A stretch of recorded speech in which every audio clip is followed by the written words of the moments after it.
ಉಡುಪಿಯಲ್ಲಿ ಉಳಿದುಕೊಂಡವನು ಮುಂಜಾನೆ ಎದ್ದು ಸಮುದ್ರದ ತೀರವನ್ನು ತಲುಪಿದ್ದ. ನಾಡದೋಣಿಯಲ್ಲಿ ಮೀನುಗಾರಿಕೆ ಮಾಡೋ ಮೀನುಗಾರರ ದಿನನಿತ್ಯದ ಬದುಕಿನ ಕಡೆಗೆ ಕಣ್ಣು ಹಾಯಿಸೋಕೆ ನಾನಲ್ಲಿಗೆ ಹೆಜ್ಜೆ ಇಡುವ ಹೊತ್ತಿಗೆ ಒಂದಷ್ಟು ದೋಣಿಗಳು ತೀರವನ್ನ ಬಿಟ್ಟು ದೂರಕ್ಕೆ ಸಾಗಿದ್ದವು, ಮೀನುಗಳ ಬೇಟೆಗೆ ಸಮುದ್ರದಲ್ಲಿ ಬಲೆಯನ್ನ ಬೀಸೋಕೆ. ಈ ಮೀನುಗಾರರು 4-5 ಗಂಟೆಯ ಹೊತ್ತಿಗೆ ಎದ್ದು ದೋಣಿಯನ್ನ ಹತ್ತಿ ಸಮುದ್ರದ ಒಂದು ಭಾಗವನ್ನ ಸುತ್ತುವರಿಯುವಂತೆ ಬಲೆಯನ್ನ ಬಿಡುತ್ತಾ ಸಾಕ್ತಾರೆ. ಆ ದೋಣಿ ಹಿಂದಿರುಗಿ ಬರುವವರೆಗೂ 10 ಜನ ತೀರದಲ್ಲಿ ಕಾಯುತ್ತಾ ನಿಂತಿರ್ತಾರೆ. ಮೀನುಗಳನ್ನ ಸುತ್ತುವರಿದ ಬಲೆಯ ಮತ್ತೊಂದು ತುದಿ ದೋಣಿಯ ಮೂಲಕ ತೀರವನ್ನ ತಲುಪಿದ ನಂತರ ದಡದಲ್ಲಿ ನಿಂತವರು ಮೀನುಗಳನ್ನ ಬಂಧಿಸಲ್ಪಟ್ಟ ಬಲೆಯನ್ನ ತೀರದ ಕಡೆಗೆ ಸರಿಸುತ್ತಾ ಬರ್ತಾರೆ.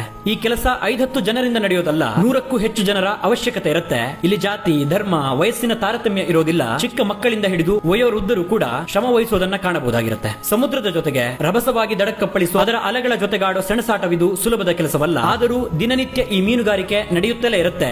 ಇದರ ಮೇಲೆ ಅದೆಷ್ಟೋ ಜನರ ಬದುಕು ಅವಲಂಬಿತವಾಗಿದೆ ಅಂದರೆ ತಪ್ಪಾಗಲ್ಲ. ದೂರದಿಂದ ತೀರಕ್ಕೆ ಸಾಗಿ ಬರುತ್ತಿದ್ದ ದೋಣಿಗಳನ್ನ, ಮೀನುಗಳಿಗಾಗಿ ಹೊಂಚು ಹಾಕಿ ಹಾರುತ್ತಿದ್ದ ಹದ್ದುಗಳನ್ನ, ಇಳಿ ವಯಸ್ಸಿನಲ್ಲೂ ಶ್ರಮ ವಹಿಸುತ್ತಿದ್ದ ವೃದ್ಧರನ್ನ, ಕುತೂಹಲದಿಂದ ಕಾಯುತ್ತಿದ್ದ ಮಕ್ಕಳನ್ನ, ಒಂದಾದ ಮೇಲೊಂದರಂತೆ ಬಂದಪ್ಪಳಿಸುತ್ತಿದ್ದ ಅಲೆಗಳನ್ನ ನೋಡುತ್ತಾ ಸುತ್ತು ಬರುವಾಗ ದೋಣಿ ದಡಕ್ಕೆ ಸೇರೋ ಹೊತ್ತಾಗಿತ್ತು.